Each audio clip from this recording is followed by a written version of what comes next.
বিশ্ব অর্থনীতির টালমাটাল পরিস্থিতিতে বাংলাদেশের সঙ্গে দ্বিপাক্ষিক বাণিজ্য ও অর্থনৈতিক সম্পর্ক জোরদার করতে চায় দক্ষিণ আমেরিকার বৃহত্তম অর্থনীতির দেশ ব্রাজিল।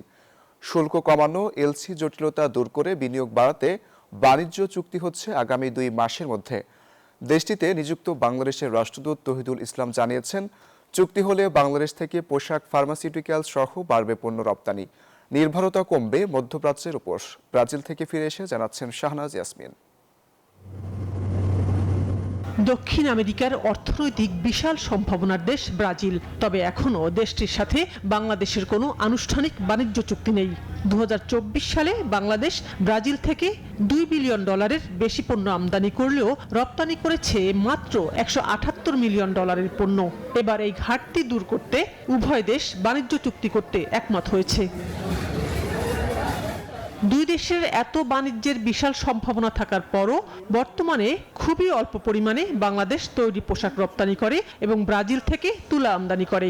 তাই বাংলাদেশ ব্রাজিলের মধ্যে অর্থনৈতিক এই সম্পর্ক আরও জোরদার করতে তাগিদ দেন ব্রাজিলে বাংলাদেশের ব্যবসায়ীরা। বাংলাদেশ থেকে বিশেষ করে যদি এখানে কাপড়ের পণ্যটা যদি আনা যায়, কাপড় যদি গার্মেন্টস ইন্ডাস্ট্রির প্রোডাক্ট যদি আনা যায়, ব্রাজিলে খুব ভালো মার্কেট পাবে। আমরা বাংলাদেশিরা আমরা চেষ্টা করি যত সাধ্য আমার দেশটাকে উপরের দিকে উঠুক, ডেভেলপ হোক।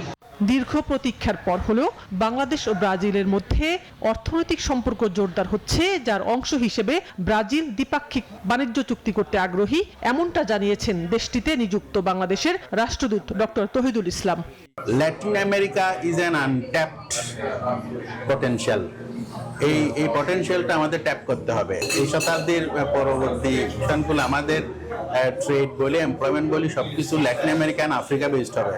We shouldn't actually be glued to the traditional markets of Middle East, Europe and Asia. বর্তমানে দুই দেশের মধ্যে বার্ষিক বাণিজ্যের পরিমাণ $4 বিলিয়ন। রাষ্ট্রদূত তৌহিদুল ইসলাম বলেন, সম্ভাব্য বাণিজ্য চুক্তির ধারণাপত্র তৈরি হয়েছে, চুক্তি হলে বাড়বে বাণিজ্যের পরিমাণ। কিছু হিউম্যান রিসোর্সেস অলসো আমরা এখন এখানে এমপ্লয় করতে পারছি। ব্রাজিল প্রচুর মিট এক্সপোর্ট করে, কিন্তু ওদের এক্সপোর্টেবল আইটেমস গুলো হালাল ছিল না আগে। মিডল ইস্টের ইম্পোর্টিং কান্ট্রিজ গুলো বলছে যে হালাল ছাড়া ওরা ইম্পোর্ট করবে না। সেই জন্য এই লোকজনের একটা ডিমান্ড, নতুন মার্কেট তৈরি হয়েছে। এলডিসি থেকে উত্তরণ পরবর্তী অর্থনৈতিক চ্যালেঞ্জ মোকাবিলায় ব্রাজিলের মতো একটি বৈশ্বিক শক্তির সহযোগিতা বাংলাদেশের জন্য একদিকে নতুন বাজারের দুয়ার খুলে দেবে, অন্যদিকে দক্ষিণে সহযোগিতার একটি শক্তিশালী উদাহরণ তৈরি করবে। ব্রাজিলের রাজধানী ব্রাসিলিয়ায় বাংলাদেশের এই হাইকমিশন স্থাপিত হয়েছে 2012 সালে। এখন এই হাইকমিশনে বাংলাদেশের 8 জন কর্মকর্তা কাজ করছেন এবং আগামীতে ব্রাজিলের সাথে বাংলাদেশের অর্থনৈতিক, বাণিজ্যিক, কূটনৈতিক সম্পর্ক আরো এগিয়ে নেওয়ার জন্য তারা কাজ করছেন, যা বাংলাদেশ ব্রাজিলের মধ্যকার সম্পর্ক আরো দৃঢ় করবে। ব্রাজিলের ব্রাসিলিয়া থেকে শাহনাজ ইয়াসমিন, নিউজ 24।